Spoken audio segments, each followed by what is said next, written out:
is. We can overlay the two and make something of curtains to decorate our rooms. And as this example shows off, we can use a gradient pattern. That can look really nice to adorn something like an enchanting room. Or just put them to the side of any entrance, then it looks like we got a privacy screen. That's a really nice touch. Minecraft doesn't have any elephants, but this might be the reason why. Since we take after this user's example, we build all of these animals as trophies to place on our wall. And if you want to make this a little less barbaric, you could always just change it in such a way where it's made entirely out of one kind of stone until it's a statue instead for brutality. Whatever keeps the peat off your case is fine by me. Now we talked about these facts videos. Water is able to hydrate crops even if it's just passing through air. So to use that subtle hydration, you want to make these kind of designs like so. Where our farmlands place with trapdoors lining it, then you hide the water so it's do something like this with a moss carpet on the top. Then we don't have to worry about dropping our crops in the water or dropping ourselves if we have to step too close to it now. To understand our entities, we can overlap them within the same hitbox. And when you do it, the textures will start to overlap. Wouldn't sound ideal, but it's a good thing. And following this user's advice, all you have to do is place down one armor stand in the direction that you want, and put the first one or two colors on top of it. And then with another one facing the same direction on a block or trapdoor above it, put the second color on, drop them into place, and we'll get this two-tone shirt to show off in your shelves. I think it's pretty sweet. In vanilla Minecraft, there's no way to change your size. But with this dollhouse, you'll think that we did. As we flip open this trapdoor to crawl inside, these are the invisible item frames that we used. We can place specific items to look as if they're placed within the wall. It might fall apart to take a closer look. Things like the bed and the bookshelf on the walls do look quite nice. And you'll totally pick it in a very mild case of claustrophobia. Structured noise blocks don't get a lot of love in Minecraft. Really, there's not too much that you can do with them. But by putting sculk veins on top of the block, then it's possible to get ourselves what happens to look like a block of sculk leaves. As you can see by this example of a sculk vine tree, that can look really cool if you build these in the deep dark. By placing down a row of fences like this, 8 in the middle, and then 4 levers supported on top of that, then we can use those levers as support for our lanterns, which will then stand at the ground level, quickly seen to be a beautiful street lamp, just as long as no one comes by and flips it down. Because every street lamp looks good until someone vandalizes it. This is nothing new. Over the waterlogged stained glass panes, then if we work them into the water like this, you can actually use them as a convincing wing to follow behind your boat. And I particularly love this in the middle, and then white ones to the outside. That's a nice touch. And if we're not getting anything like Dr. Rat's code in the past, it's probably the closest we get to the game looking like the trailers that was possible without mods. All of the faces that we can find on the pots, there's plenty of shirts to find. You get pretty creative in the kind of totem poles that we built. And what I like particularly about this example is not just using the pots, but also these other blocks that mesh well with the colors. Like the composter near the top, and no block near the bottom. Added some macro buttons, that's really nice. Plus, we can store stuff inside of the pots now, giving you both a totem pole and a piggy bank. Did you know that smoke from a campfire is able to pass through a block? Well, sure enough, that's going to be the basis for this new grill that we're building. Since with a couple of loops like this, we can lay it out in such a way that it looks like we've got a smoking grill for our outdoor patio. And honestly, the alternative is building one of these out of a bunch of iron and minecarts. For those of us on a budget, I think this will more than do the trick. These are the rarest blocks to build with in Minecraft, because you can't build with them. But if we take after this user, we might just have a way to incorporate the sun and moon into our designs. And for me personally, I love the creativity here. And the fact that these only show up in the build for a limited amount of time, I think makes it even more special. Making it more of a light show than a static statue. Here's how we use the hog logo. If we were to summon in a hog using this tag isn't to be a zombification, then we'll be able to keep it alive long enough to play dead. And then after we add in the Digable name tag to it, with some end rods over top laying out horizontally, we get ourselves the perfect take on the spit illusion that'll be ready for our next Hawaiian luau. Here's how to make a fancy pirate ship without spending all these gold words. Since by tucking in a spruce bone into a mix of trapdoors and stairs like this user does, we can make a very convincing little shipyard. And not to mention the fact that by using an actual boat inside, we can still get in and ride the boat easily. But when we ride it too, it won't be that far. But that's still a lot more functional than most build hacks, so I'll let it slide. In the nether, you'll find wolf trees, and now dead wolf trees. And the way that we made this, by mixing together one mangrove roots with the stem, and then dead coral blocks for the leaves above. And while that's cool enough, I love the idea of putting clean roots underneath the blocks to look like dead wolf vines. And really, this just makes me want to see a whole dead forest made out of these. It looks that good. If you just put two big drip leaf plants facing into each other, then their texture merges so perfectly that we got ourselves our very own drip leaf bench, which I think is a perfect addition for any park they put this in. And if you're worried about those drip leaves falling down as soon as it's set, no, don't worry, because with a couple of redstone boulders underneath, we have a survival-friendly way to make sure these don't fall. No animals were harmed at the beam, but this active location sure looks like they were. Because even though there's no roofs that are in Minecraft, by using just the simple stairs and closed fence gates, we can make it look as if we mounted a mom's head right on top of our wall. And that way, we'll be able to take out your Gaston and start to use antlers in all your decorating. You probably don't think about using levers for building, but after seeing this, you really consider. Since it's just 2 levers and a cobblestone wall, you get a nice piece of detail for your next wall. And really, as this example shows, you can take a whole bunch of things inside the middle of these 2 levers and have it look pretty cool. And personally, I'd like to take out this collar on post and make one of these with an amethyst crystal. That would be particularly cool to see. And plus, it serves the light source. By just using a couple of stone slabs and stairs, we can redesign our mine to look so much better. And now, these different layers of depth actually make it look as if someone mined there, instead of just leaving a smooth wall of doors and rocks. And while there's no way to make different slabs in the game, if you cover them up just right using plain stone, you can at least make pretend that there is. And I think that's much better than what we had before. So vanity with swing animation, they click in certain blocks, which seems like a glitch, but really is a feature. With trapdoors and banner pattern, you can make it look as if this face is actually blinking, or at the very least, checking its surroundings before it goes back to sleep. With just a tripwire hook and some trapdoors, you can add some Vincent tree tab to your tap trees. And from that point, it's up to you to choose what kind of sap you collect from the tree. Whether it's using a honey block next to a birch tree for tree sap, or a redstone block with a crimson tree to look a bit more sinister. And for such a simple idea to pull off, this really is creative. It won't take up much space either. So if you can't tell me what you want to build a custom tree, at least you can make your own real tree with a bit more custom than one of these. Look at how much of a difference we have between this leaf block and this one here. And the only thing that we added in to make with that was a couple of vines like so. And to me, it's so amazing how far we can go with such a simple design. Though I must mention that if you plan on adding this, you might want to invest in some string as well. That way you can limit how far the vines actually grow, and make sure that your new plant doesn't get out of hand. Don't light your candle on fire, but instead, you might want to try this. See, by adding in unlit gray candles to the top of our iron fence, we have the perfect detail in for our metal bars. And what's even better in my eyes than the wick on the top, it kind of looks like a fire poking out. Nice touch. Normally we do our cooking in a furnace, but how about a pot? Since like you see here, when you put in a cauldron full of water on top of the campfire, the smoke's still able to pass through the top. And then with a couple of fence gates pointing into it, and some armor stands locked in place like so, this looks like the perfect place to cook up your meal. What's even better about it is that you can still interact with the campfire underneath. So you just place down your meat, and you still get the food cooked all the same. Just with a lot more visual splendor. Instead of stairs, here's why you should use walls. If you're trying to get a slope in your build, whether that's for a roof or something else, you'll notice that wall is made of the same block, usually making a smoother and steep slope that you can show off in your build. And if you don't have a stone cutter, these do end up being cheaper than using stair blocks as well. And in my eyes, that's a win on both fronts. Instead of using dripstone for your traps, let's use the walls instead. And using the different heights of the spikes, you can make a much more menacing fence around your face. And to me, this starts to look like the kind of pointy blue walls that you see in something like Clash of Clans, making this an even better fit for your early game world base. Here's how to make your bamboo farm look 10 times better. Since with the help of the debug stick, you can add in these different leaves to your bamboo stalks, and essentially make them into floating plants. And then by adding in fences on the side and iron chains above, we've got ourselves a new farm to put on display. And honestly, with how fast bamboo grows anyway, it might be nice to have the chains so that the rest of it doesn't get messed up as soon as they grow. If we place down 2 spruce trapdoors like so, and then add in chains over top, make ourselves all the way for a cute little swing to hang off the tree. And honestly, I love how the metal bits of the spruce trapdoors seem to blend into the chains of the decorator as well. It all just works so perfectly. This archway is entirely possible using no commands.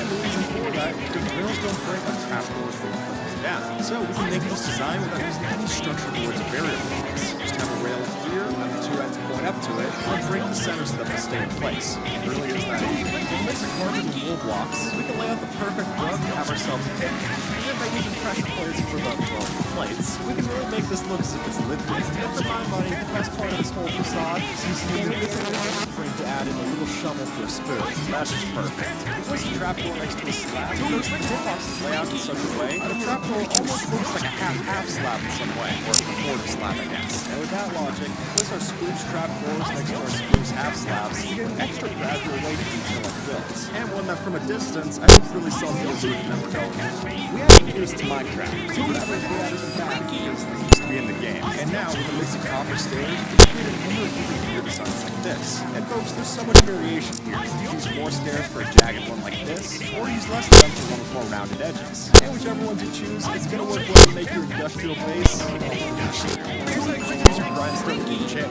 Since places like this is bored, but if we add this in, then it's not a grindstone, instead a pet out, which fits a lot more into the magical stuff in the room anyway. So server with the player head data pack installed, take this as your sign to give yourself a head. It certainly looks better than the alternative. We can line a couple of signs upward like this, and we can make that tower look like it's a fallen rope bridge.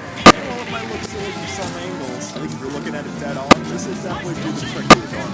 Honestly, if you decided there's no way to climb this, I think you should have a hilarious ladder inside our base. Minecraft banners don't show wear and tear, but they're about that whole by using great patterns like this one with rail chips.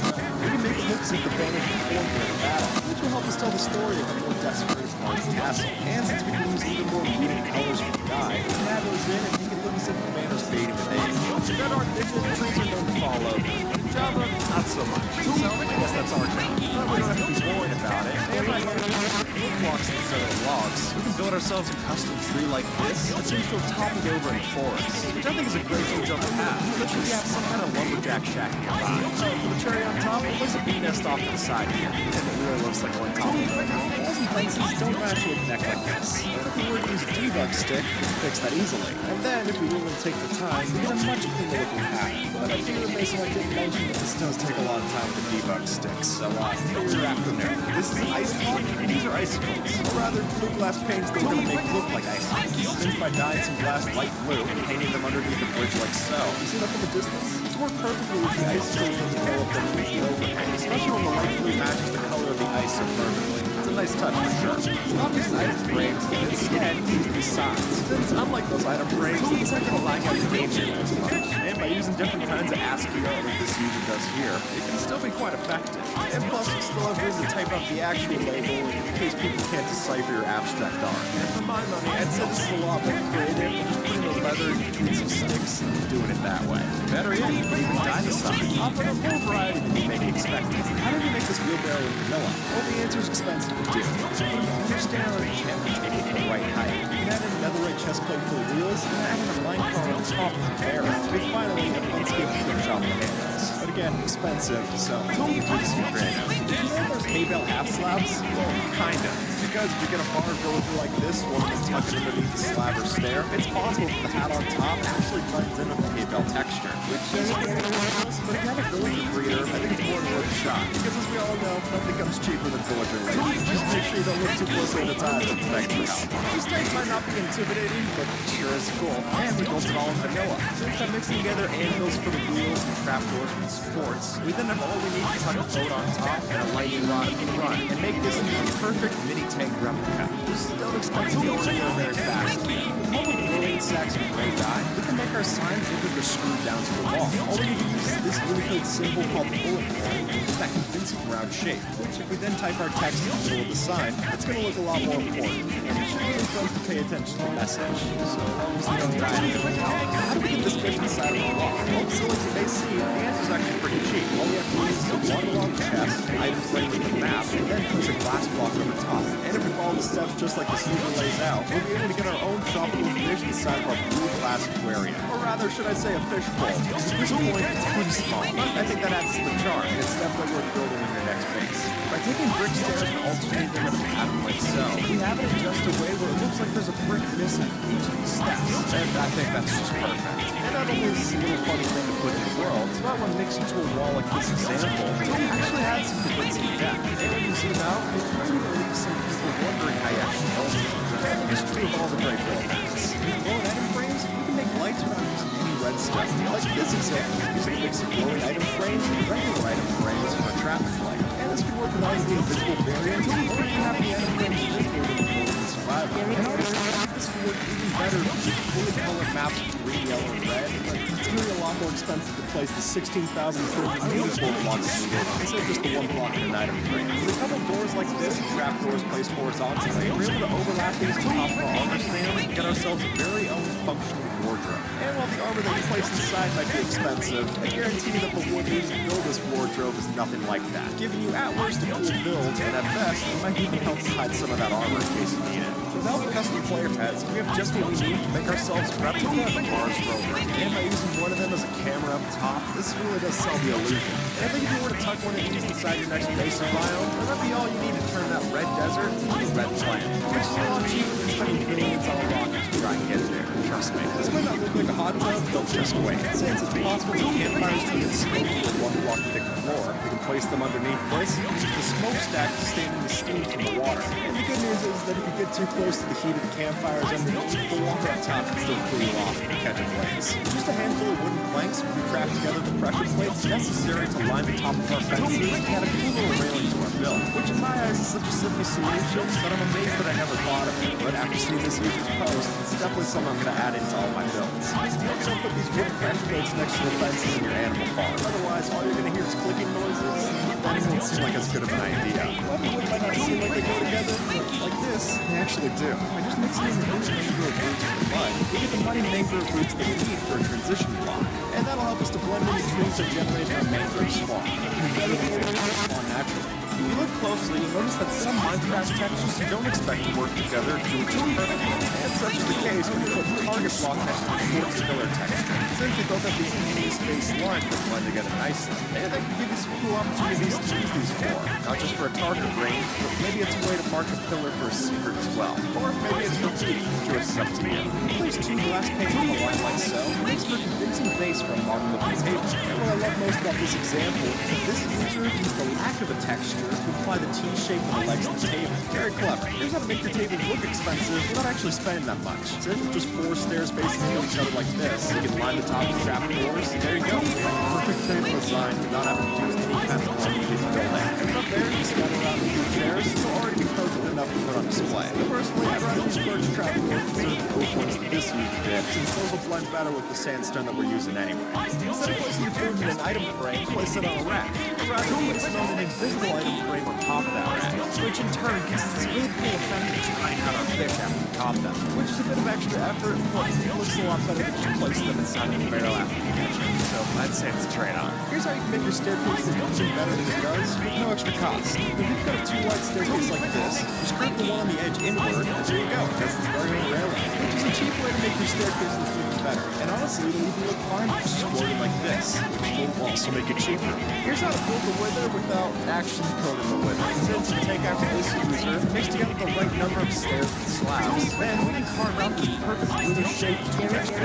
Then, for an added bit of detail, mix in something like chiseled nether brick, which has the wither skull texture in it, work perfectly for the heads behind the wall, which is too good to pass up on. And it's a lot less destructive than the real thing. When it's laid out like so, these trapdoors don't look like much. But as soon as we pull them up, you notice that this user gave us the design for some pretty neat trapdoor boxes to have in the base. And what I love most about these is that they don't all look the same. They use some realistic variety to how the boxes play out. Just learning that pattern's going to be tough, but if you look at it with these birch trapdoors, it's a lot more obvious what to do. Desert pyramids haven't changed a lot since they were added in, but we can fix that by adding in these hieroglyphics. Using a mix of red sandstone stairs and slabs with different shapes, we can create some cool looking marks on our wall, like this ox, or a person's silhouette. And if you're looking to go even further, use chiseled sandstone for a detailed face. That's going the extra mile. This is a pumpkin, this is a jack-o'-lantern, and this is my jack-o'-lantern nether paint. Which, taken after this user's post, we can take advantage of different orange-colored blocks and ancient red sandstone to really detail our supersized squat. And then with a couple of dripstones for the teeth, I think this kid's appropriately terrifying to how it breaks nether portal. I mean, it certainly looks a lot better than just putting a nether portal in the middle of the field, that's for sure. From here, this just looks like a smelting cup as soon as we add a lever on top. It starts to look like an old television set. Granted, we might have to do what this user suggests, it's really hard to see it, but I think for a set piece in an old living room, this can definitely do the trick. You can use levers and trapdoors, but not how you think. Since instead of flipping them open, we can use those levers as support, which if you step back to this view, looks very nice. This is if we use them to lift up the windowsill. And honestly, I think this would look great for any kind of shelf we want to put inside a house as well. This pull back to load in, but the truth is, you never will, because that's the whole point. And by mixing together an invisible item frame with a go board like this, we're using a command block that constantly updates it so that it rotates and creates this loading screen animation that you see here. Which can be great for making your friends think they have a bad internet connection, or it might just be useful to have for the next time you set up a new map, and you need something for the players to see while you get everything ready. And really, so many of the Minecraft textures are animated, so it's nice to see us make do where we can. By using a mix of furnaces that face outward and inward, we can make ourselves a sidewalk and the gutter to put inside, which I think is a really nice touch if you hide the front with a slab. If you've got plenty of cobble for all the time you spend down mining, I think this is finally a good use for it. When we step back here, this still looks real, but as soon as we get up close, not so much. And the way we did that is we tried using different shades of blocks, so you get some pretty convincing depth. And if you ask me, that's an illusion good enough to fool Wile E. Coyote, let alone your friends. And if you're not a prankster, you could still use this technique to texture your build if you're limited for size. Help your walls seem more detailed than they actually are. Minecraft has glass bottles, but not like these ones. Though with help of an armor stand, we're able to position our telescopes just right, and take a look like we got spyglass bottles instead. And I think these will work perfect for a new wall, especially because when we use armor stands, we're able to position them on different steps of the stair like this, making them look more like a shelf than anything else. And I think that's perfect. If you're making an aqueduct to a sewer in your place, then change out the regular cobblestone to mossy cobblestone and seagrass to make it look as if algae and plant bacteria are starting to build up into the rocks, which not only adds a distinction between which blocks are underwater and which aren't, but also adds some nice world building to your build, all about costing more than a little bit of bone you'll do. So terracotta, your first thought probably is lemonade, but when it's arranged like this, you'll need to consider. With this, we already have the perfect sign for a lemonade stand, and we're going to do this trick with a gold helmet armor stand placed on 5 layers of snow, and leave a glass block over top for a jar of lemonade. Chandeliers are great, but expensive. But with the help of crowberries, we can do it for a lot cheaper. All that sacrifice to the look inside. With a couple of these cave vines, we can hang them off our roof, and then clip the ends so that they stay just right where we want them. And there you go. Chandelier for a light source, and we did it all without having to break the bank. I'd say both of those count real well. As you'll notice, the cartography table has the same texture as the ground-level planks, which means that if we mix one of these cartography workstations into our table like so, it will look as if we place different items on top of the table. And I think that's a really neat effect, especially if you have item frames on camera. Really, even if you did have item frames, there's no way that you put 3 items in the same frame, so this is something special for sure.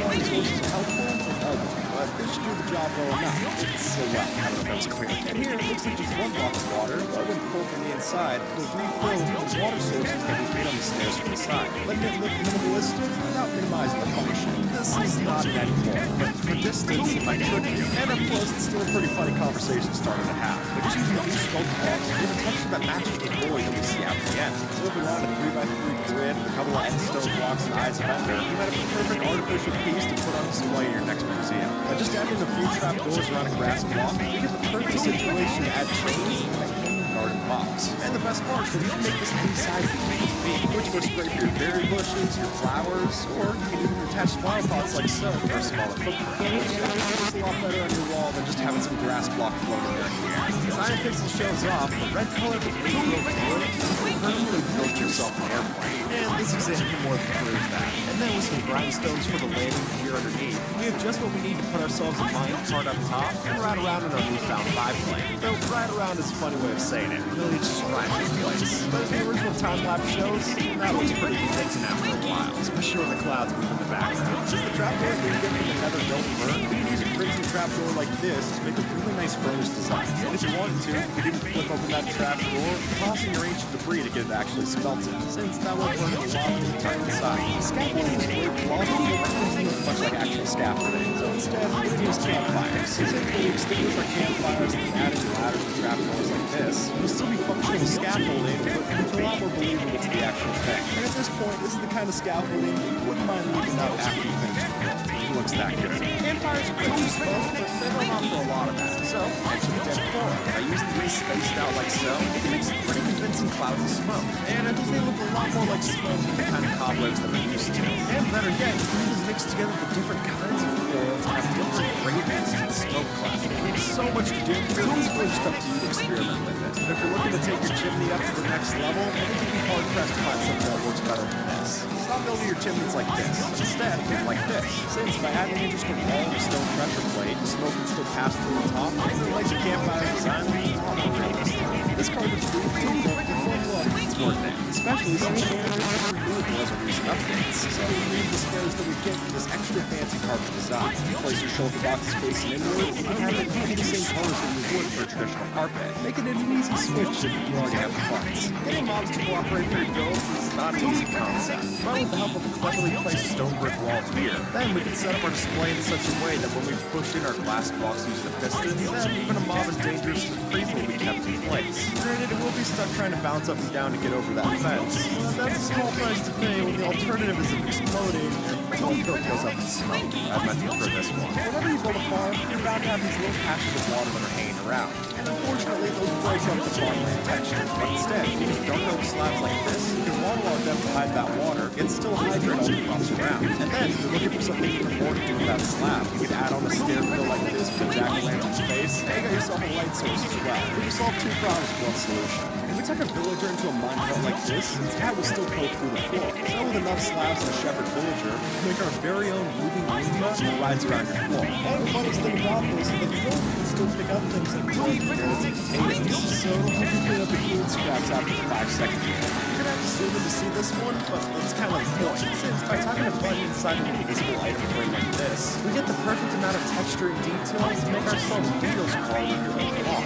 And while they're admittedly a lot smaller than the spiders and bees that we already see in the game, let's be honest, I feel like this looks more realistic anyway. And if you put one of these with a glowing item frame, then you might just have a firefly on one of these logs as well. Which is nice because it's not in the game otherwise. And with a couple of different blocks from the base and twisted vines from the stem, we can put together the perfect jumbo pineapples for our new farm. And then we can add small details around it to make it look more like a proper pineapple patch. And hey, if you're looking for a light source with this, string light should also do the job. So close enough to the honeycomb texture, and to make sure that no mobs sprout up like weeds next to the rest of your farm. I never would have thought of this, but if you have a light frame facing a wall like this, you add leaves over the top, then you've got yourself a perfect plant to put inside your house. And honestly, I love how simple this is for how weird blocks of uses. But if you finally get the use for those jungle leaves, I'll gladly take a reason to put them out. Let's grow some tomatoes. Since if you think about it right, the rosebush plant actually starts to look like a tomato stalk. And with all their stages dropped into them like this, you can make it look even more as if it's being on top of these green sticks, much like it does in the real tomato farm. This build-back is expensive, but it's worth trying. So it's more common to pass over dirt. By using iron ore or raw iron blocks like so, we can do the same over our snow. And following this example, you can really start to look like something special. Just make sure that none of your greedy friends come by with a pickaxe. You're really giving up the goods here. With just a wooden shovel, we're going to make your door look 10 times more realistic. Since by changing the grass that's underneath the door to a grass path, now we'll finally have that small gap underneath that'll make the door into a door. At least in real life, if there's no gap underneath the door, it's not opening that much. So this will fix our ones and Minecraft, all being insanely simple to do as well. The observer has face texture, so we gotta put that to use. And I think this robot design is the perfect way to do that. With a blast furnace for the chest and an observer for the head, it looks like a convincing steampunk robot. And the best part is that using that blast furnace, you can smell your items inside and get a nice effect to the robot to make it look like it's fully powered. And similarly, once it deactivated, just don't smelt anything inside. Simple as that. You might have seen this build recreate the entire universe in Minecraft, but here's how to do it yourself. Since with the help of no invisible item frames, we mix together nether stars and smoke veins, have ourselves our very own piece of the cosmos right up in our ceiling. And then with magma blocks and frog lights from the sun, the whole thing really starts to come together, especially if you use something like shaders. The new mango trap doors from the 1.19 update work amazingly as wheels, and this wagon bridge. Since even though it's tough to get a proper circle in Minecraft, I think these are the closest we're going to get without using this cat style commands. And then if we put these to use by making a wonderful wagon like this user design, I think this especially sells the illusion. It's a lot better than some of the other things you can code the traps on. You might not have seen it, but this one's called structure. And I know it has a weird texture, but it's that perfectly closed sound system. After hitting this box with the give command, we can stack two together like this on top of the anvil. We look like we have ourselves a tower of speakers. If you have the avid privileges to get the item, it's worth living in your house as a flex. We got plenty of banners, and you have just what you need to make a couple of these ghosts that were designed by Dave Robin. And I love the little detail of having different facial expressions for each of the ghosts. So like let's use glass blocks to support these in the sky, or light sources so they glow in the night. Feel free to just need to turn your house into a haunted one. You can do it all without needing a creepypasta. Instead of placing your bed on the floor, place it in the sky. With this user's hammock, we get the perfect thing for our mangrove swamps. Really any place that has trees. Put that up to trap doors, and then use the stairs, fence gates, and carpet, and the end result is only working for a good night's rest. If you mix in a couple of upside-down barrels into your floor, the air is that we get quite the pattern to spice up your spruce texture. Not to mention the fact that you'll be able to pour all of them in some hidden storage space, which I guess gives us a literal way of tucking our money into the floor. Nice touch. sense for sure. Instead of using stone or andesite for your build, use both together. What I mean by that is that if you were to add in patches of stone within your andesite floor like this, it'll create the illusion of broken floor tiles. And then it just looks like the concrete underneath is getting exposed, which I think is a good way to mix together these two blocks, especially considering you're going to get a lot of both in your next mining trip. So I'll put it to use. With just a blue glass block with a fire hook, you can make this simple little water cooler for your office building. You know, that alone should do the trick. If you want to make the water in your water cooler even colder, let's use an ice block instead. Just as long as it doesn't melt the nearby light source that's sprinkling. If your base has a narrow floor plan, here's why you need trap doors. Since with a couple of these, we're able to separate our stairs from the floor above, but it will make the room feel like smaller. And it also keeps anyone from accidentally falling into the staircase, which I think is also a benefit, at the very least for safety. And is it simple? Sure, but it's also effective, so I don't think that's a bad thing either. Here's how to turn your pistons from this into this. And the secret behind this isn't doing something like Stein's mod, even though that is cool, but instead, by just using the set block command for different parts of the piston, you can separate the head from the body, and then place fence post lines in the middle. And there you have it, a giant piston. And if you really wanted to, you could even make this into the sticky variant as well. Just don't expect it to retract it. There's no off switch for this one. And on the other block, we use the stairs. And this modern design proves that. With a mix of end rods for a light source and some carbon-covered iron trap doors, we get a unique floating staircase that still makes sense. And while this looks great, everything you should keep in mind is that you can only walk up these seamlessly start because if you start from this block down here, you're going to have to jump up at least the first step. With the way that banners sway back and forth, we're able to get new animation compared to the item frames. And you'll see that with these blinking lights. How surprising as it may seem, there's no command block trickery or redstone happening here. But rather, the item completely flips through the banners and sways back and forth. And that'll give us the perfect thing to line in tunnel with. And if you want to make the item frames invisible but you don't have access to commands, you make the backdrop out of birch planks too. And there you go, drop it solid. That is a violation of the Geneva Convention. Now that I got your attention, let's talk about how we built it. Because luckily, what's actually happening here isn't as cool as it seems. But by tucking a villager into place in a cauldron and then using the dinner bone name tag, we can flip it upside down, but because it's a cauldron, it's not going to drown inside our block. Not to mention the fact that that's not how the dinner bone name tag works anyway. And then with a couple of chains on top to keep it in place, we make it look as if it's hanging inside the pot. Even though, luckily, the villagers paid actor and no one was harmed in the process. This escalator doesn't use any redstone, but instead it uses loops, because from afar, lines on the loops start to look like the ridges that you see on escalator steps. And if you add in a command block system like this, you can even make it functional with the telephone. From afar, these might look like sea pickles, but zoom in close, it turns out that we actually use candles in the same place. But as you can see, these do work pretty well as a version of our own dead sea pickle. So if you're clearing having to spring a lead and kill all the coral, I think this is a nice touch to add in as well. Especially considering we can place as many candles in the one block space as you can't see pickles.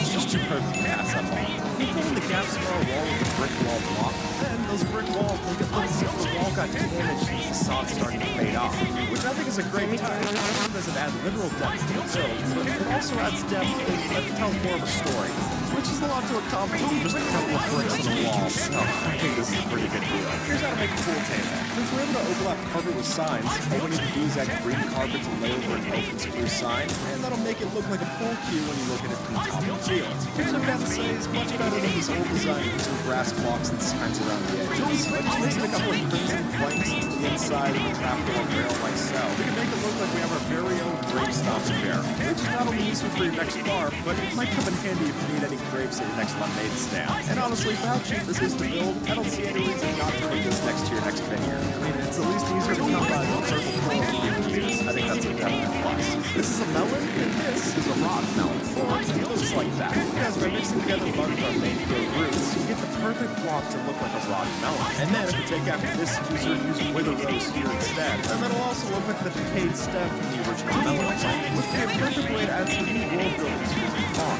Or to quite frank on your friend, which won't have its first. It's a pet parrot, but it needs a cage. And since it's so small, it doesn't need a whole pen like regular animals. But it also flies, so the fence isn't that helpful. Enter the scaffolding block. With a single scaffolding like this, it looks like a wooden bird cage. And it has just the right amount of room for a parrot to sit snug inside. And even when they're in the cage, there's still plenty of room to dance when you put on the chirp music disc. Instead of a torch this size, why not try the supersized one? With the same materials that we used to craft a regular torch, we can make ourselves one of those campfire mega torches. And then if we add on signs around the corner, we got something that's ready to be set up at your face. So if you're looking for a design that's not going to break the bank, but also looks like you actually care about your build, I think this is a happy medium. We added a permanent typical slabs in Minecraft. Kinda. Because, funnily enough, if you place two trapdoors facing into each other, then flip them up, and it certainly looks like we've got ourselves a vertical slab here. And especially when you use something like the spruce trapdoor, the texture blends together perfectly and makes it look like an actual feature of the game. Which I guess it is, but just not the way that Mojang intended it. If it's something that they denied putting this feature in the game, this is really the closest one to get. Cobwebs are annoying, but they're essential. Because with just a trapdoor and a backdoor, we have all we need to make ourselves a simple basketball hoop. And if you want, you can even pick up a piece of old concrete and throw it through, and it'll fall right through the cobweb. Nothing but that. If we were to tuck this birch trapdoor into the corner, and first put white inside of the texture, it makes it into a pretty great bed for your dog or your cat. And at that point, just add in an item like steel nearby, and it can make it a perfect spot for your pet pal to hang out. Here's how to make your fire even hotter, or at least look like it is. So you could just do a fireplace with a regular fire source like this. And since you map the blocks behind it, those will look like hot coals that are inside of a furnace. And that's one of those little details that when you put it into your build, it really proves you went the extra mile. And I think that's worth it. When you're in a hot climate like the desert and badlands biome, those leaves really change their color. So I gotta let us make them into tumbleweeds instead. Since if you were to just tuck a couple of these into the ground, they do match pretty nicely with the dead bushes that we already got. And then you can use something like birch leaves or azalea leaves to match the actual texture that you're going for. Give you all the plants that you want instead, or a lot. Don't worry, we didn't just drop steak on the ground. Instead, if we were to use steak in invisible item frames, you can make it look like muddy footprints on the dirt. Or it can look like someone tracked mud onto your white carpet. And you can even rotate that with an alternating pattern, which makes it even more believable.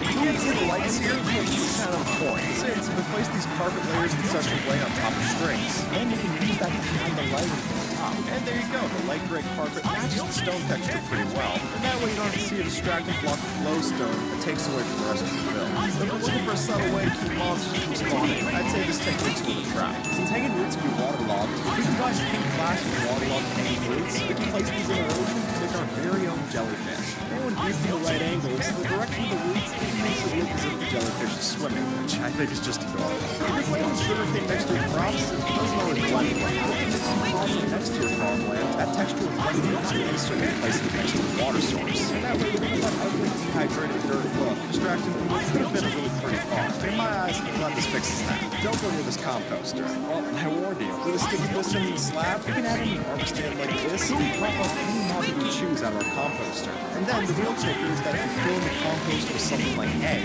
all that compost will completely hide the head inside. Or rather, it will hide it until it's too late. This isn't bad for me, but this is bad for my son. Or it sure looks like that.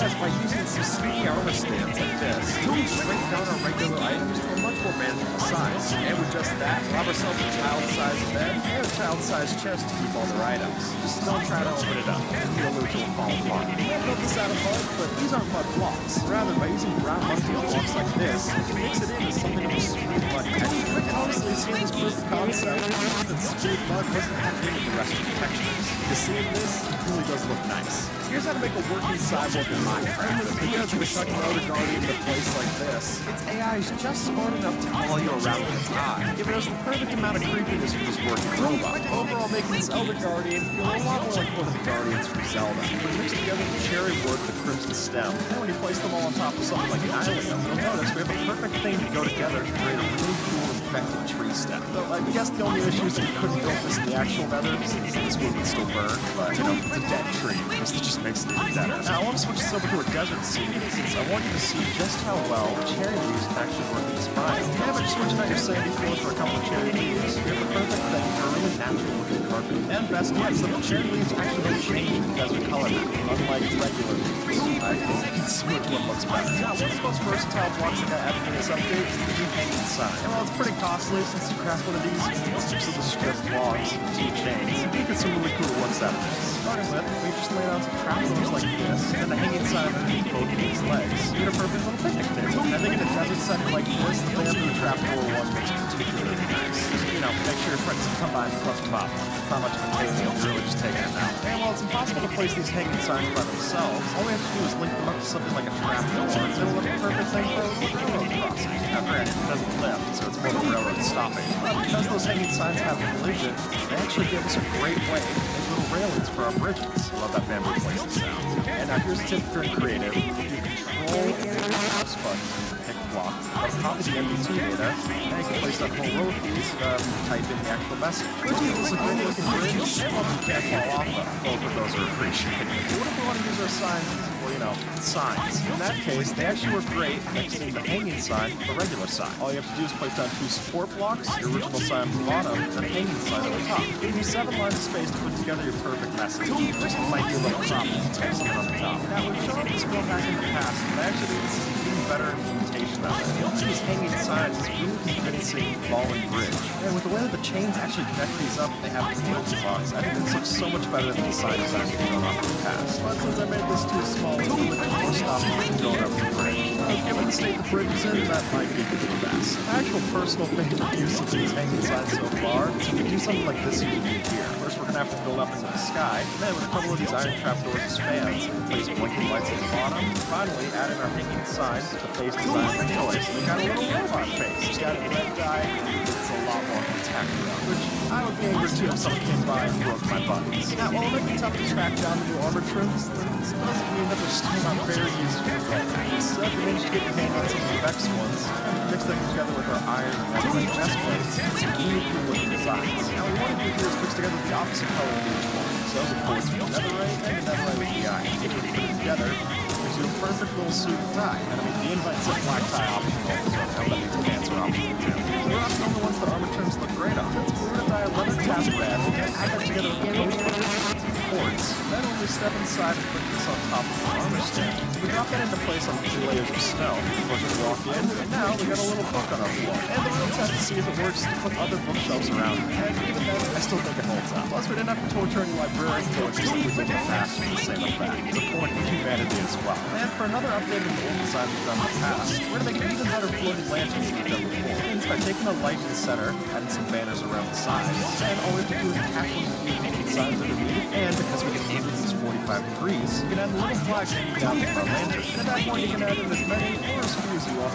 It'll even look great at nighttime. And visible too. I just want to tuck a hidden message from your friend's face. And speaking of a hidden message, probably the king of that is the new chisel bookshelf. Now by itself, this really pretty bookshelf, it just looks like a shelf right now. But if you lay out a few of these and start tucking in the books in the right places, you can actually use this as a form of pixel art. And while I wouldn't say it's exactly hidden when it's the only books placed in your case, add some other ones around it, then you can start to actually hide a message here. So if you build one of these, make sure you have a good leather farms. Just that little hide message could be 34 of these books. Now with all the types of bamboo that you have to play around with, like mosaic, planks, and action bamboo, it's a joy for building. And particularly with desert scenes, just mixing these blocks together with some smooth sandstone like so, you get some really nice color palettes going on. And then you can even mix up the patterns like this. Whether you're just doing something simple like a wall like this, or if you want to go more out there with a pillar design like so, and since with bamboo we get ourselves some wood type, it also needs to have a bamboo pressure plate. But now, if you were to do one of these, place down some raw fish instead of bamboo mat like so, you'll see how it glitches out of it. You got a perfect little sushi mat. Now in the past, we've recommended using hay bales for fast roofs. And while they look great, we play ugly red band going around the side. And trust me, it's not usual for me to put ugly and red in the same sentence. So to fix that, we use something like the new bamboo wood. That just not only looks a lot cleaner, but it also gives us standard slab variants to mess around with.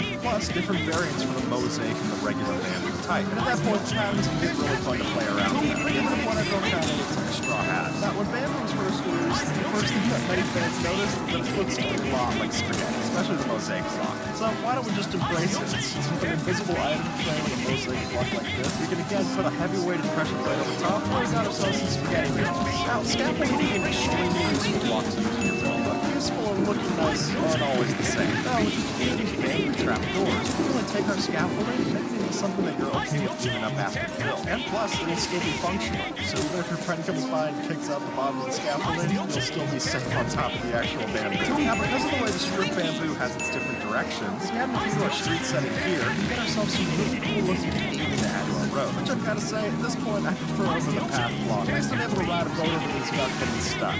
These path blocks, that one pixel gap is all it takes to ruin it for you. If you wanted to, you can take your strip bamboo and base the portion like this, then you can add detail to the front. It really starts to look like a window block. Now granted, you can't see through it, but that might be nice if you're trying to keep out passerby anyway. Now in the past, we might have compared pink gold to cotton candy, but if you look inside of the strip chair wood, you should see that's a much nicer texture. It's a lot smoother than the original, that's for sure. Then, the stick, you mix this together with wool apart, and you perfect cotton candy shop. And I think the pink wool looks a lot better as the awning than the decorative. So, 20 to archaeologists, there are plenty of these new decorated pots to, well, decorate. This time much is obvious. And while you can't plant anything inside of it, you do only have a one-block hitbox, despite what it might look like to some of the but if you add on different kinds of pressure plates on top of them, we get some cool trims or lids to our actual pot, which is way more than we've ever been able to do with a small one. And I think the one with the bamboo is particularly nice here. Or you can bling it out with gold. That seems a little excessive. Maybe if you want a gold chain on your, I don't know. And while it's still true that you can't plant anything inside of the decorated pot, if you add on a fence post like this and get some leaves out the top, then you not only got a plant inside your pot, but it also fits it better than a regular sapling. It seems a little teeny. Now, as this pigment's unfortunately going to demonstrate, the amount of pigments in the oval, at least not for very long. Oh, you can pigment head like a different charged creeper. Then if you have a zombified hidden, you can pick up blue and give it the head. Or should I say dispense the head at the top of it. We'll have ourselves our own figure in the oval. Just plain also want to give it a golden chest plate so it covers up some of the trails. Honestly, I don't know what to do about the double ear situation on the side of its head, but at least it's only one side of its head, so it's just a good side. And in the cherry blossom biomes, you're going to find a lot of these pink petals hanging around the floor, which not only look great as is, but because we're able to put different amounts of them on the floor, you can also use these for really pixels. And how many you place down, you can basically change the line thickness too. The more you digital artists, this is basically asking for you to create something cool, or at least cooler than whenever I was able to put it. Or if you want to use these same flower petals again, then because we're able to see how many are in a certain area, it makes some really cool looking curved design. And for someone who hates the original variety like so, I would much rather just plan to place these down and have something cool come out of it. And come on, who doesn't want to walk on flower petals? That just seems so romantic. I'm single, so how do I know? Now, unlike in Zelda, these spots are actually pretty resilient, and they don't fall. Weirdly enough, means that when we bring one of these, we make ourselves a hot air balloon. With new chains connecting it up, then, of course, the balloon, the heart of your hot air balloon, puts your candle perfectly in the hole, light it, and more hot air balloon. Then you can use a debug stick to connect these up to the pot. And there you go. It's the takeout. Or the standstill, whichever one you prefer, I guess. Now, while it's still true that we can only plant things inside of a regular flower pot, we mix that together on top of our decorated pot like this, and if it's just right, technically magic, and we can still plant our bamboo inside. Or if you want nothing to do with plants, then it's worth mentioning that the decorated pots look great when placed on top of each other like this. Now you get yourself a great looking brick pillar. Or if you wanted to, put some bucket nails to the inside, you only connect up to the wall next to them. I think this can look great for some of the new rooms you want to build. Plus, you can add 20 different types of variety to the patterns that you add on top of these. It's either a decorator's fantasy or the worst nightmare. I'll let you choose. Now, the new seeds that we're able to get from the sticker, when you plant them down, you notice that they start out looking great, and they grow up and they look like they're an avatar range. One way to fix this for a picture box is place it down next to your potatoes, and then just string over top. But then, no matter how much time or bone meal passes through it, it's never going to grow up to be 2 blocks tall. And so you can cut the overgrown potato mixed with the rest of your patch. Just make sure you don't accidentally break the string while you're harvesting the rest.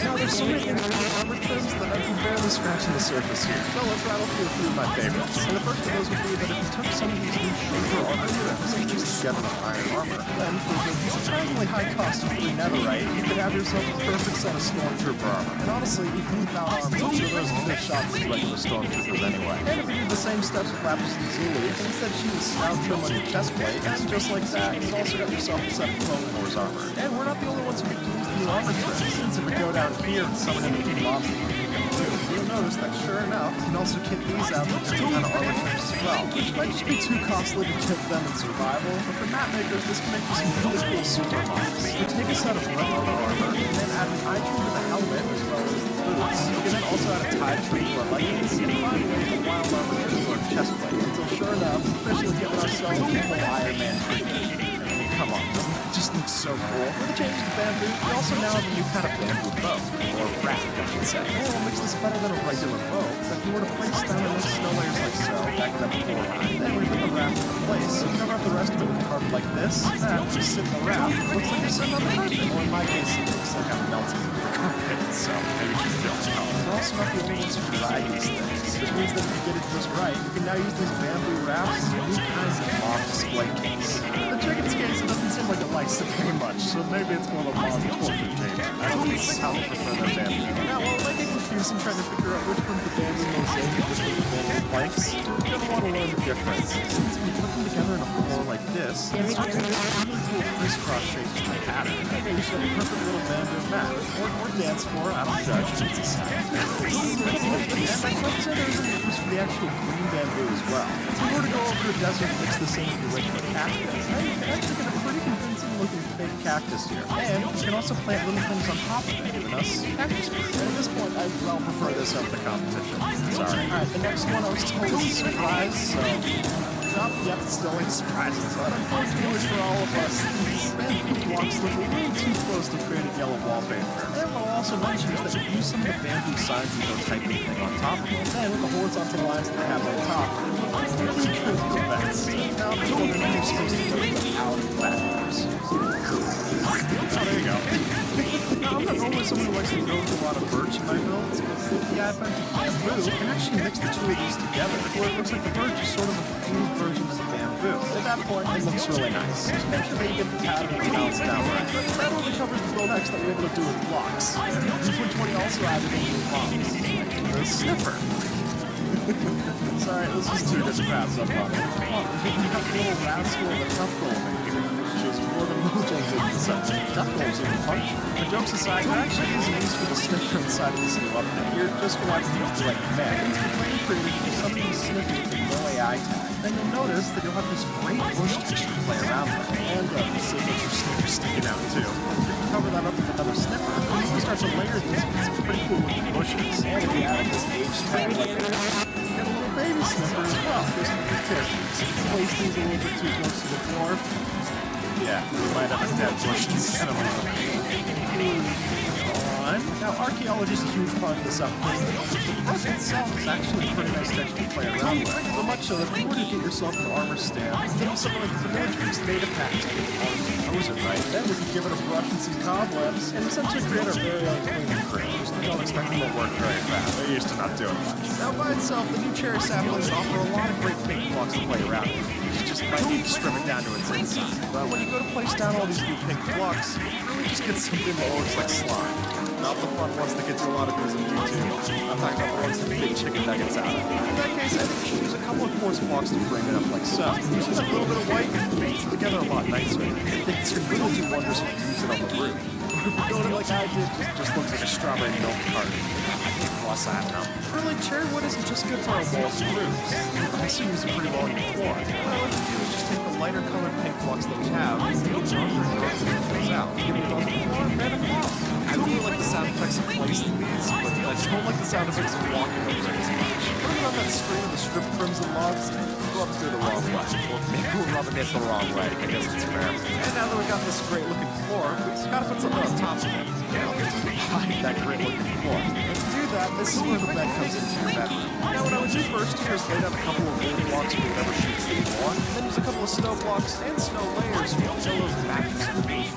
Since you've been watching this bed, we'll get back to that. I want to do the frame first. Now, pick whatever wood color that you want for the actual bed frame. I want to choose crimson, which is cool. It looks really nice with the sheets. And then, with a couple of proper blocks laid out like this, for each of the posts, we put a wall and then a fence on top so that it tapers off towards the top. Finally, add on a roof, and you look mostly done, but there's one thing I wanted to get back to. Now, if you were to take a couple of trapdoors and lay them out, it also frames the bed, but if you put these down, like these blocks here, you can actually have a proper bed and then put carpets over top so that it doesn't look out of place, and it's also usable as you see look down the trapdoor. And then for the final piece de resistance, which is French for piece of resistance, it's too thick. What we can do is put a couple of layers out like this to give you some, hard to call them blackout curtains when there's only a single black color inside. And then, here's the kicker, overlay the banners like this, and we get half colors as well. Add on to that the fact you're able to change up banner designs too. There's a lot of customization here. It really depends on how you want your bedroom to look, or how much work you want to do before you fall asleep.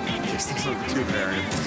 And that's not the only banners that we're going to use inside your room. It's really to take white banners and add on all these things that you see here in the top bar. Then we can lay those out on the wall like this, and frame it up just right to get ourselves a dresser. You just got to place a couple of stairs facing into each other, and then stack it up to eventually have what actually looks like a dresser. For me personally, I like putting chiseled bookshelves in the background.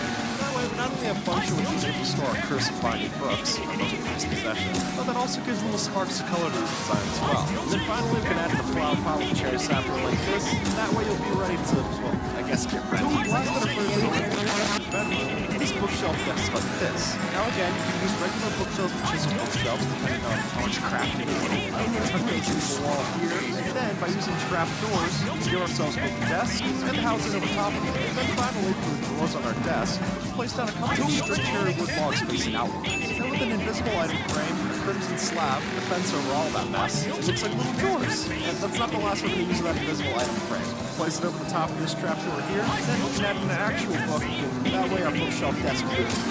Yeah, of course we have to add the cherry sapling over top. That's that piece of resistance I was talking about earlier. Our bedroom's not done yet though. I want to add one last thing. To do this, you're going to need quite a few armor stands to get your hair. Now, after making your banners with specifications like this, what we're going to do is pick out the spot in your room, put an enchanting table inside of the floor, then build up a couple of guide blocks like this. So you don't have to look for any or guide blocks. We're going to get rid of them.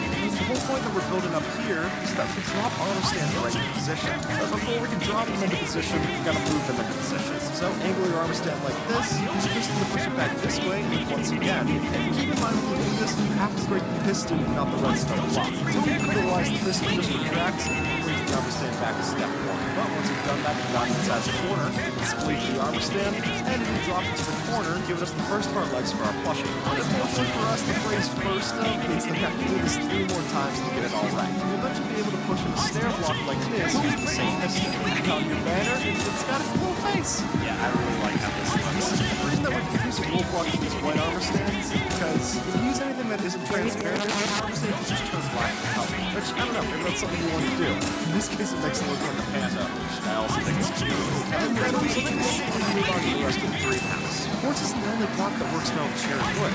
Using a couple of furfur blocks, let's make for some great pillars if you want to divvy up your build. Personally, I think it looks really nice for framing your doorway. And the doorway wasn't the only one that was framed, alright? Stepping inside to the rest of the house, we're going to use that same furfur and mix it together with terracotta. By placing glazed purple terracotta in a row like so, we eventually have it laid up so that the arrows are pointing into each other. And when we lay over top of it with a couple of the slabs, it gives us a really fun wallpaper design to play around with inside the house. It also makes this block a lot more usable to build, because just the windows alone, too much like the Team Rocket Island. You know, this seems like a good place for the kitchen, so I'll be laying a couple of those out here too. Starting with our oven. All we have to do to make this look good is place down a campfire, and then a temporary block with a rail over top, so we can place our hopper minecart and then break it right into place on top of the campfire. After that, frame it with a couple of stairs to the side and a trapdoor in front. That alone gives us a pretty good oven top. It also even looks like a cast iron pan on the snow, which I like a lot too. If you're looking to crank up the heat of the oven, you can break the block underneath the campfire and replace it with a hay bale. Next, we're going to build a couple of the kitchen chairs that we can have inside of the kitchen. You're wondering why I'm grabbing a name tag, but trust me, we don't want to come together pretty quick. We need to first dig a hole in your kitchen floor, place down a chest, and then using a couple of guide blocks, we're going to locate the llama into its new home. And then with the digger bone name tag, we flip the llama so that its legs are sticking out. More guide blocks, place 2 iron trapdoors in the top parts of the blocks like this. And now we're going to use a piston to push both of these into place. One for the first set, and then again so that the llama's, stuck in place. Just one a good way to say it. I'm just counting you all as accomplices for watching this part. And then with a carpet over top of this, we'll place down one last iron trapdoor, and then give ourselves a debug stick and flip it up so that it's permanently in the right position. So the end results that we have a pretty good looking modern kitchen chair inside of our build. You know, just one that squeaks a bit when you move. Now let's move out of the kitchen into our living room. The first thing I want to get here is placing down these lecterns to build ourselves some drawers. Now the lecterns aren't the drawers, that would be exploring how much they can store. rather, we're going to overlay some coat boxes at the top of this, and then framing the whole thing with trapdoors with your choice of color. We get ourselves 54 item slots worth of storage, and the doors even open the right way too, which I think is really fun. And to make our living room into a place that we actually want to live in, I want to show you this new tool that I started messing around with. Now, without this Reddit post, I wouldn't have found out about this in the first place, so already credit to them. But there's this amazing tool called Studio, which allows you to mess around with new block displays that got added into recent Minecraft updates. You know, we can make a cobblestone block look like this. But I don't know why you would want to. But if you have any knowledge of 3D software, you can use this to make basically anything in Minecraft. And so with this command that I'm going to put down in the description, we can put this inside of a command block, then we can press the button and get ourselves a house made out of purple. Come on, the idea that this is in vanilla Minecraft, that blows my mind alone. But we can even make it functional too, since right now we just kind of phase through the gap. The cushion's like lost change. But if we add in a couple of purple slabs underneath this, then you can also crouch on top of it. Oh, I'm part of my skin. I think I'm taking to the wrong direction. That's not the last I want to use the block display command, but now that it's comfortable for us, I want to also make it comfortable for our pets. And the first step of doing that is the new pet bowl items that got added to 1.20. Since by placing down the actual decorated pots that we got added into the game, and covering over the top of the carpet, and a little lipstick through and on the ground level, it's works great for a pet bowl creating a cup. What's better yet is they don't have to go searching for all the different shrimp types and archaeology to make this. It doesn't matter how nice the design is on the outside. You're not going to be able to see it when you look like this. But let's not just do something for our dogs. Our cats deserve a little bit of love too. We're just using a couple of these scaffolding blocks. The slabs mixed in here so that they can climb up top. And then adding in any kind of carpet or other materials around. We've got a full cat palace play area for our cats to play around in. Don't expect any thanks in return. Hey cat, I don't know what to tell you that it's more of a mutual understanding than a show of affection. Now to finish up our living room, I'll use this last block display command. Again, it's in the description below. But using this glass block that we manipulate inside of the studio, we can stretch it out and then lay a couple of trapdoors around the frame until we have a coffee table. And I've seen this done before with a retextured bed, but I just love the ability to do this inside of vanilla. And if you want some furniture hacks that don't use block displays, since that is an operator only command, no sweat. I want to show you this too. Now, by using a wall of your choice, you can use these as our actual walls, and we can tuck in regular blocks inside, so we get ourselves basically our own vertical slab blocks. And kind of furniture that you want to build. Don't get too many other blocks to make yourself a couch, or just a couple of planks to make yourself the back of a chair. If you're over your house, you should try it out. They need my blessing. Real game in 2 states. I'll see you guys with one. Now let's turn our sights from the floor of this living room up to the roof. Well, there would be a roof if I didn't get the number to build it. We're starting off with a fence of your choice. We then add in a chain and then a pin rod.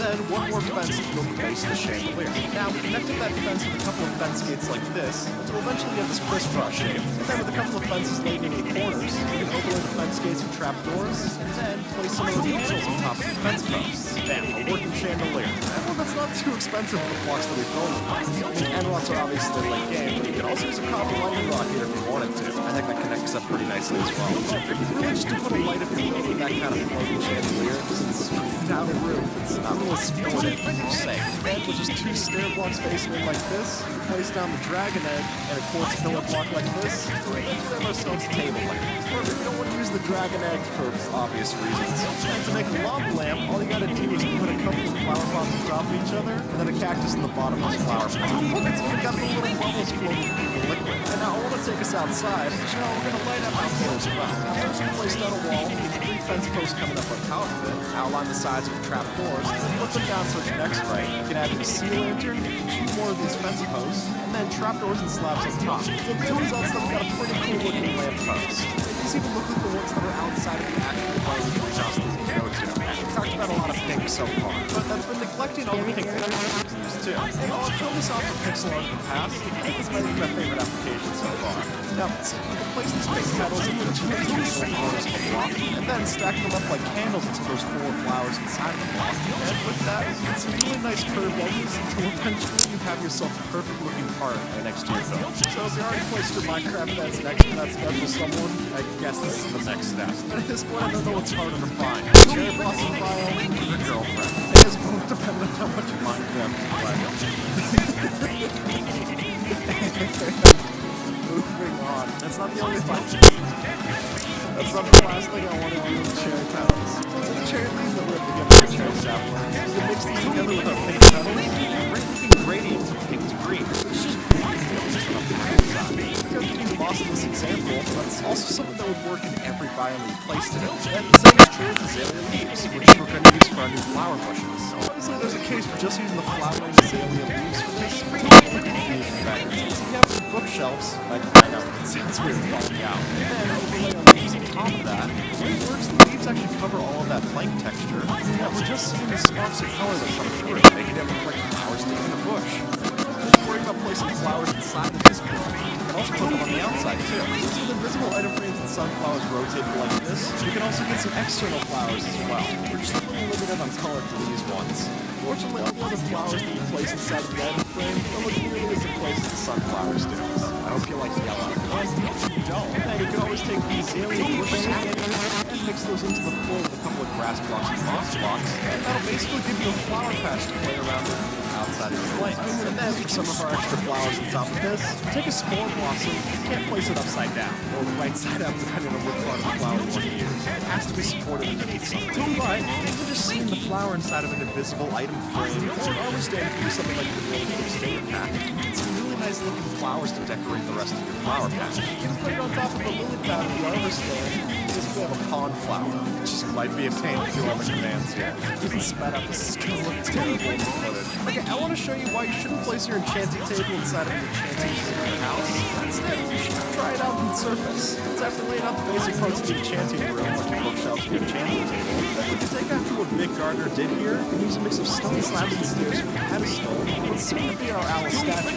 Now, first what we'll do is we'll use a couple of these acacia planks for the feet, and then with birch planks and strip of birch wood for the inside. Use another acacia stair for the feet, turn in a couple of our birch stairs like this for the eyes. After laying out a mix of dark oak trapdoors with a couple of spruce trapdoors, you'll have the wings and feathers ready for your actual owl. Like the same owl doesn't even fit inside your dream house. I would ask you, what dream house wouldn't include this? We can even add some chains of the lantern off his wing so that the owl is pulling in our light source. Which is so nice. How are you going to say the owl's not working if it's holding the light? I have a couple of other things that I want to go outside of our greenhouse, like this swing set. Now, the actual part of the swing bench for these trapdoors, but it's important to know that even though trapdoors are visually flipped down, there are rails on top of that. So replacing some of those, and then another trapdoor overhead. Connect all the rails up top, even after we break the middle and replace it with an angled door, those will still be angled up to the top part of the swing. At that point, you can house it in whatever you'd like. The original build is an oak hang over the swing set like this, but I think this could even look nice if you just built it hanging off of your house. Or a crane over a death pit like this. Build the outdoor version that we can actually survive on top of. I want to take down a couple of these stairs like this for a bench, and then most importantly, add a campfire and some signs around it. I think there's a lot to make the campfire look even better. Without it, it just looks like something that you're using temporarily. This little change, it blends in pretty nice. And it still has its functionality too. If you want to cook up anything out in the open air, let's make ourselves a picnic too. First, we're going to alternate our red and white wood blocks of wood like this, and then place down a cake with a couple of trapdoors outlining it. The cake isn't trapped. What we're just going to do is we're going to flip them up, place one more trapdoor on top of the cake, then use a jungle trapdoor on top like this. Open up its picnic box. Alright, so we made good progress with our greenhouse, but we can't forget about our dog's greenhouse too. Now, much of the same way that we did the plushes from earlier, what we're going to do is place down the enchanting tables that will line up just right, and then use a couple of guide blocks like this to allow us to drop the armor stands right in position. Now, grab whatever color you want, I just think that red's most iconic for a doghouse. And then after I use a piston, the same technique and push these into place. Push one to this side, another to the other side, drop them on top, and then we're pushing two quartz slabs like this into the middle of it. Place on a banner with these specifications on the front like this, and with this little doggy door for the doggy house. So, come to think of it, I maybe should have gotten a dog before I decided to build the whole house. Well, Grover, collar your friend. Placing down a couple of nether brick fences in the corners like this, and I'll let those fence posts in string, in stripes with green and white carpet at the top, and then in the middle here, there's a couple of iron trapdoors connected to the two walls, and some white glass panes over top, giving us a proper ping pong table. And for the last of our armor stand hacks for this video, what we're going to do is lay out a couple of slabs like this, and place down guide blocks that will push the armor stand right into place on either side of the slab. And once we're there, we're not done with pistons or the guide blocks. So you have to move to this side so that our armor stands don't move out of the way. And then finally, we're going to push a couple of these end rods into place, and then we have the rack for our barbell. And to put on a couple of wings here, not embarrassing, asking yourself, what if skull heads like this along the outside? Now you got a weightlifting bench for hours you can in your life. And speaking of Ken, the rest of our job with this video is beach. So we're gonna move over to this scene and start to note other ways that we can hang out poolside next to a Malibu greenhouse. I guess unsurprisingly, the first thing you need is a pool. So, really just a couple of stairs, waterlogged like this, and slabs underneath. You can create whatever kind of pool shape you want. And if you want to turn it into a hot tub, dig a hole like this, place down hay bales and campfires, so that smoke is really through the floor, and it look like steam inside your hot tub. Next to the hot tub, we're going to take a couple of fences, place an run on top, and then use a diorite wall inside the inside here, so that we can place our white banners along the outside. That'll give us a poolside umbrella that's close, because I'm trying to work on my tan. Unfortunately for both of us, this is just a sunburn. But my stupid melanoma aside, the last thing that I want to add to our tree house. Well, it's easy to just do this out of planks, but I like particularly using stairs mixed in waterlogged. Then when you connect it up with railing like this, it looks a lot more like planks of wood that are floating on the ocean water. Now, grab whatever colorful concrete that you want as your choice. I'm choosing pink for obvious reasons. We're first going to lay out these blocks like this with a blast furnace at the back. And then by overlaying and mixing these quartz slabs like so, we'll have the base of what seem to be our jet ski. We'll lay a couple of polished flagstone for our seat back here, one more quartz slab from the carpet in the front, and then with an anvil and cement rods coming out from the ceiling, we can add on this very last lever, and our jet ski is ready to both ski and jet over the ocean water. According to Mojang, they are considering adding a crab to the game, but we've already added it. By using the acacia fence case, red sandstone walls and slabs, we're going to blocks to already make our base. And then if we add in orange candles for the crab's eyes, the whole base done. Plus, it's not as dangerous as an actual crab, so feel free to get close and check it out. And with that, folks, YouTube thinks that you might like this video, so see if they're right, and have a good one, alright?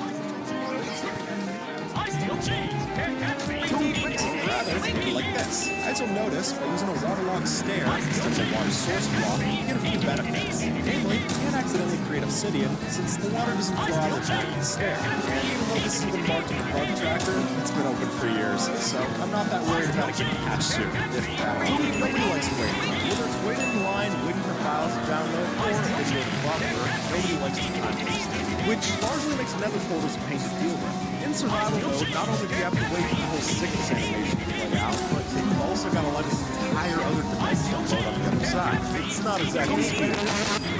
But if you've got some items, you may be able to cut that down. You see, by using nether portal chunk loading, all it takes is throwing an item to the other side, and all of a sudden, you'll do all of the loading for you.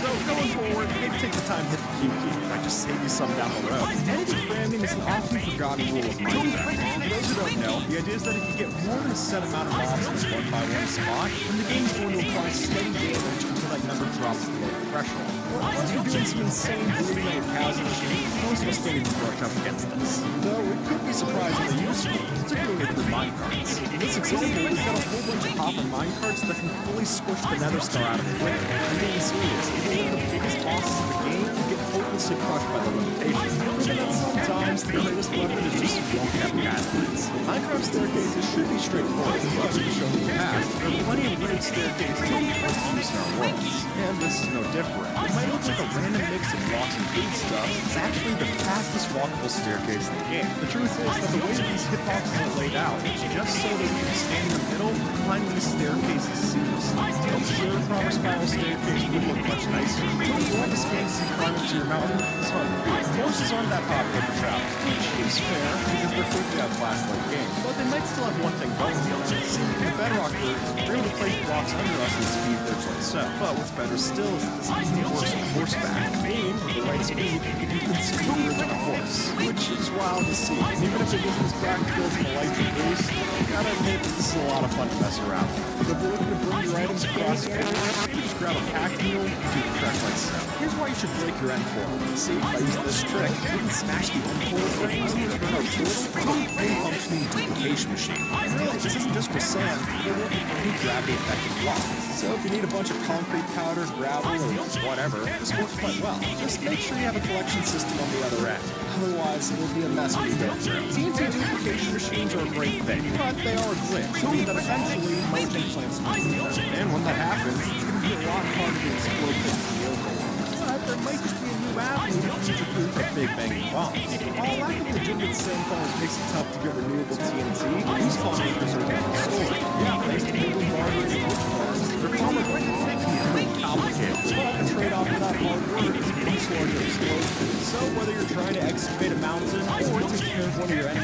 server, these might just be your next demolition journey. Here's how to wall jump in vanilla Minecraft. So with a little bit of skill and good timing, you can jump and place powdered snow underneath you and use that to climb the wall. It does take a bit to learn, but once you got that down, you can scale walls left, right, and center, all without leaving any evidence behind. Instead of using full glass blocks to change the color of your beacons, try using a glass pane instead. The way that it is, a glass pane fits exactly inside the beacon, leaving you with a seamless color change. And what's more, the color changing in the Java edition is added, so you can keep adding on those different colored panes and make colors that aren't even a part of the original 16 that were given, which will allow you to create some of the crazy color palettes that you see on Reddit. And you can do it all for cheaper than you would with a full block class. Anyone who's ever messed around with mob farms, after all, you know it is great to have mobs up in the spawning platform. We do eventually want to get them down to, well, their net spawning platform.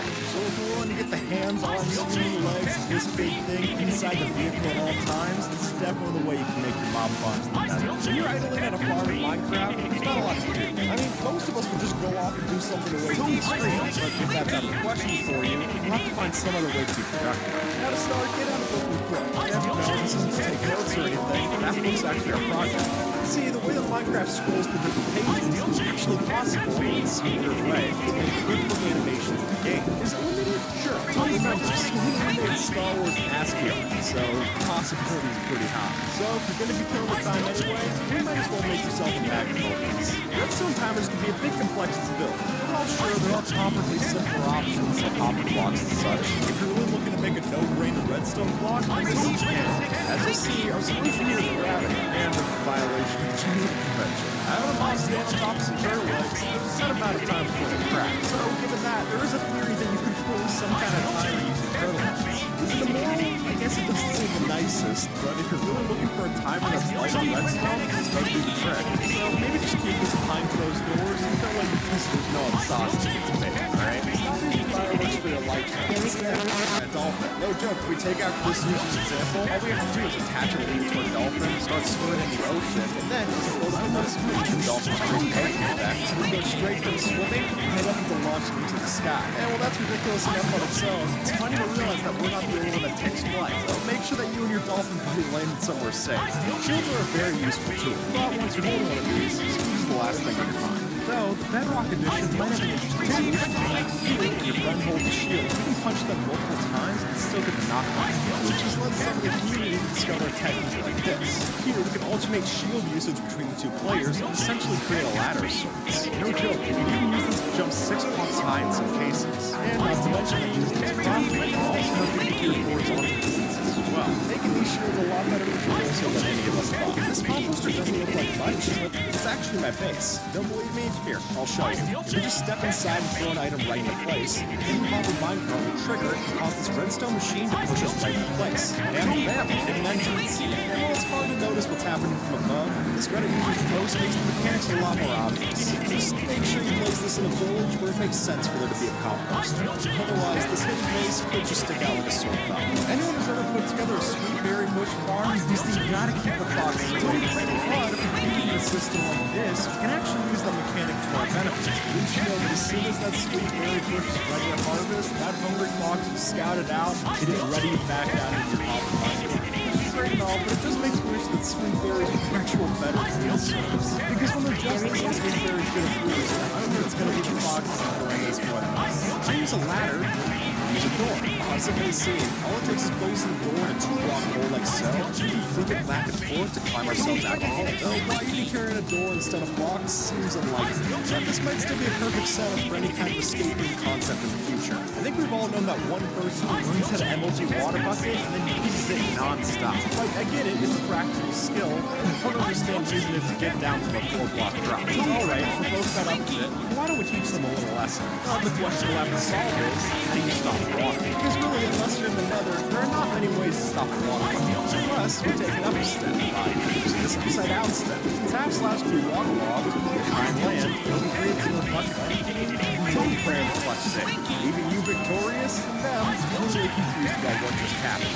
Getting an elytra is a great thing, but getting to the end cities, not so much. And unfortunately for us, it's always tougher to get an elytra when you don't already have an elytra. So to save yourself a headache of building across the endpoint gaps, why don't we get a bit more technical instead? With the help of a flying machine, we can build a vessel perfect for the journey to the outer islands. Now, Now, granted, stopping or turning the ship might be a bit of a problem, but with proper planning, it can save you from placing thousands of blocks while searching. And if you ask me, I'd much rather take this passive option compared to that. If you're having trouble finding a dead coral for a multiplication machine, don't sweat it, just use glass. No joke, even though it's a less popular way of performing this glitch, all it takes is a setup like so using observers and a really effective TNT multiplication machine. And you might find this can be even more effective on a skywalker, where coral isn't exactly close by. In any case, it's just nice to be able to load into these without having to need silk touch right away. Turtle eggs don't seem to do it.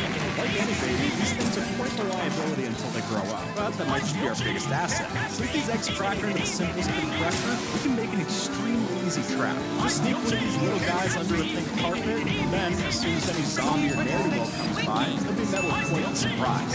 One jump, that's it. They'll start tumbling toward their doom, you'll have one less hooligan to worry about. Now you don't have to worry about the egg or the food. So if you got the silk touch on hand, this might just pave the way for a perfect possibility. Villagers in Minecraft are not a very aggressive party, which can make them very fragile to different attacks from mobs. However, using dispensers like so can actually give enchanted armor to villagers, they'll use it. Which means that even though you don't see it, this village is actually fully equipped with enchanted netherite armor using thorns. Literally, you're going to get the best results from these features by mixing your villagers together with crossbow. Put them on a large body of water and get ready to see the beautiful show Villagers on Ice. Better yet, it's going to mean that the next time the villagers come through for a raid, they're not going to know what hit them. Oceans are a common obstacle in Minecraft travel, but luckily, boats offer up a solution for that. However, these simple ships can totally bring them. So if you're looking to become a proper captain of the 7 seas, maybe use your boat's second seat for a boost. Like, maybe bring it along with witch chopper and some extra artillery support. Because, luckily for us, the potions build in such an arc that you'll never get hit. Maybe you're trying to do house. In which case, the llama brings along some extra storage slots for your ornaments. And really, whichever you choose, I'm sure it'll be better than just having some lonely tripping off the beach. What's the difference between this campfire and this one over here? Well, where there's smoke, there's fire. And where there's not, there's string. Sure enough, by using 2 strands of string on top of a campfire like this, we can block any kind of smoke coming out of it. Letting us still use this fuel-efficient solution without giving away your location. Think of it as the inverse to Haga. Turn your smokestack to a smoke flash. Well, here's the tricks better than that punch. If you're headed away for a long trip to the Nethers, it's always a good idea to pack yourself a snack. This time, I'm actually asking you to go vegetarian, or day-blind, to be more specific. You gotta eat a flower. Now, look, these don't seem the most appetizing now, so it's actually make a surprisingly handy ingredient. Because while you can go around making different mushroom streams to fill up the Nether, you could have just added this ingredient and bumped up the beverage. Since Rocket Type can determine the effect of suspicious stew, using dandelions actually leads to some pretty solid saturation. So, if you're gonna make fills anyway, why not just bring along the special spice and make all of it worth it? You want to be a pro at Minecraft? You gotta be able to MLG the clutch. But if your reaction time's like mine, I'm not disconcerting. It's just not gonna happen. So, a simpler option for a slow post is to use forest fruit instead. Strangely enough, the random teleport feature is actually predictable, or at least predictable enough for us to use. The way it works, it will always teleport you to solid ground. So if you're in midair off of Schultz's levitation effect, then you can just chop on one of these and be teleported right back to safety. And look, I'm not gonna lie, it doesn't look as cool as a water bucket set, but being able to survive a deadly fall, I think that's good enough for me. If you're not prepared, the weather can be tough and hard, especially on harder difficulties. And at the very least, with 300 HP to its main, taking one down is usually a speedy experience. Or so you thought. As it turns out, when we've been wasting our time using swords, tridents, and axes to slay the boss, there's actually a much stranger option for victory. By crafting yourself a chunk of these fully powered firework rockets, then that's all that you need to beat the beast in roughly 10 seconds. Well, you should know that for safety, it's probably best to spawn it under a bedrock fountain like such, but after you do that, then you just simply hold down the right click button and get ready for the hard-earned nether stone. If I wanted to fill up this hole with water, it would take hours of my time. Well, instead, I could just use columns of ice blocks like so, and do it in a few minutes. Sure enough, with the way the game fills up water, you load up your ice balloons in a setup like this, and break them all behind you with a pickaxe, and fill this hole in a matter of seconds, which is so much better than having to wait around and do this all by hand. How much is obvious? Ice-built highways are a popular form of travel, especially when paired with nether hub swords. But while And these do make for great speed, not always enjoyed build. So if you and your friends are tired of riding the unfinished highway, you can always try this. With the right amount of slime blocks and salt, we can make a fully functional ice time machine. Now, obviously, the redstone trickery on display here is enough to make your head spin. And frankly, I wouldn't even know what to start building with this. But playing a proof of concept board like this can definitely show off how cool the dream can be. And I think that's worth experiencing. The other portals are pretty track. Certainly, being able to teleport anywhere in the world makes transportation great. But going into the nether isn't always a fun trick. So what if we can make a portal strictly the overworld? Well, thanks to Enderpearl stasis systems, that is, in some way, possible. After throwing an Enderpearl into place in different locations, all we need is chunk loader and make your overworld portal network. Really, if you've got the time to lay out the redstone, the possibilities of this can be pretty impressive. And once that's figured out, it definitely makes for a snazzy way to get around the base. Now, let me set up a problem for you. You got a farm where you got to put mobs into the nether portal. However, as soon as they're there, you can't use something like water to actually get them out of the way, so you're kind of stuck. That is, unless you put 3 mobs inside of a bow in that nether portal. See, this system utilizes the different bow and mob collisions to do so, and it'll actually push them into the portal, making this a pretty useful thing for when you're trying to move mobs around or using it as a party farm. So using this design, it's simple, it's automatic, and most importantly, it's free, which honestly, I'm finding all 3 of this. Our Bedrock Edition lets us tie a rope between 2 fences. Java Edition isn't as nice. Which means that in a lot of cases, we don't get to use these ropes as political decoration. That is, unless we get creative. Because as you can see, if we tie a lead to a fence and then the other end to a mob and a chicken, we can actually make some pretty cool builds. I mean, look at this. Most bridges will never be the same again after finding this out. So until Mojang decides to get the rest of us on Java, on par with other people in Bedrock, this is the best way to do it. As people can tie it up and think it's strange for a long time being that way. Throughout history, Minecraft has had its fair share of cannons. Whether you're Kate Host with TNT launcher or creating a nuisance with sand cannon, there are plenty of different ways to launch projectiles in the game. And as it turns out, the 1.17 update offers up an even newer addition to that category. As I'm sure you know, these dripstone blocks are not to be messed around. But better still is that we're able to launch these with slime blocks and pistons. Even with a small one like this, the one we add in here can be just enough to make the option lethal. So while everyone else is worried about the differences between stalactites and stalagmites, you know that their best application truly is its points. I want to show you all the new secret base. You can't see it, but it's kind of cool. But as soon as we fly down, you'll be able to see that powdered snow work perfect for secret aerial entries.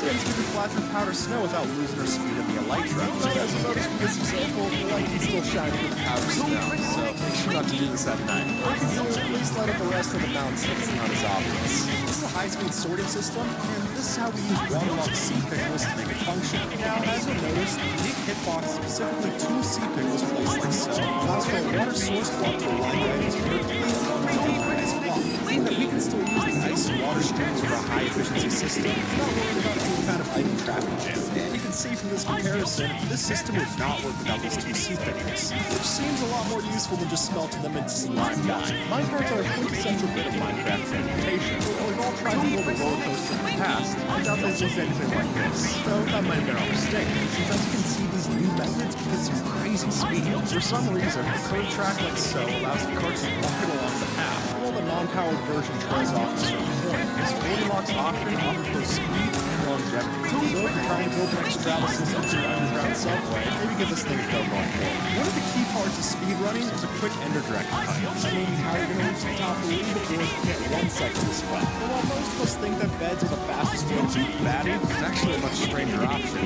Even to the crazy Minecraft technical community to make up this monstrosity, the TNT arrow launcher, more affectionately referred to as the rail cannon. Using score roughly 1,200 points of damage in a single blow, this machine can one-hit the ender dragon. And in fact, the only hope that he has surviving this thing is the totem of undying. But if you can't cheat death, this will take you to a swift one. Why do we have so many cauldrons? Well, in Bedrock, these are actually incredibly useful for pixel art. No joke, by placing a bunch of cauldrons next to one another and then dyeing the water inside, it gives you full control over the color palette. And honestly, I think the dark outlines of each cauldron adds to that 8-bit aesthetic. But this is definitely expensive to do, so you might only want to try this for creative. Unless you've got yourself an iron farm that works as well as this one. And folks, the secret here is all thanks to the unlikely block of the campfire. Now, the way that this works is that we have an iron golem killing mechanism that uses a small spawning platform and a campfire so that the golem can't move away from the campfire and it'll constantly get hit. And thanks to its small size and low cost, it can be made really early into your world. So while it's not sufficient as something like this designed by Tango Tech, much like using a campfire versus a blast furnace, it is a great thing to have when you're starting out. Killing a bunch of chicken with an enchanted diamond sword is a lot of fun, but if you're a busy person, you don't have a lot of time to do it. So luckily for you, actually want to hire a bit of help and pass off that job to the fox. Just like that, they'll take your sword and put it to use against all those different chickens, giving you a fully automatic chicken. If anyone has ever messed around with the technical side of Minecraft, you're well familiar with the concept of a mob switch. That is, you get a bunch of withers in the cage, make sure they don't despawn, and no new hostile mobs can get it. It's a great system, but it's definitely costly. So a simpler and safer option is instead having a zombie villager make respawn. So you can train the villager and zombify it. This will make them both able to respawn and also count towards the mob count. It's actually a great way to put zombie villagers to use and in turn actually keep all other villagers safe. Who doesn't love roller coasters? Don't I want to hang around with? That's for sure. And it's because of this mutual love of roller coasters, I'm sure we all tried to set up a thrill ride once or twice. But we'll test what friends think. Though it's pretty boring if you set them off and wait till they get back. So to make that journey a bit more inclusive, why not upgrade your ride? You see, since Minecraft can pick up entities and what's happening to the entities, you can essentially make a two-person seater Minecraft to ride the race. So not only can you get a groovy ride to go around it, but you can also build up some surprising mobility by rolling the boat. I think we all can agree on pretty great things. Water elevators have become staple in Minecraft builds. After all, it's quite handy to have a seamless elevator to go from point A to point B, but they don't always fit into the aesthetic. So to solve that issue, what if we didn't have to seize the elevator while using it? As strange as that sounds, it's actually possible.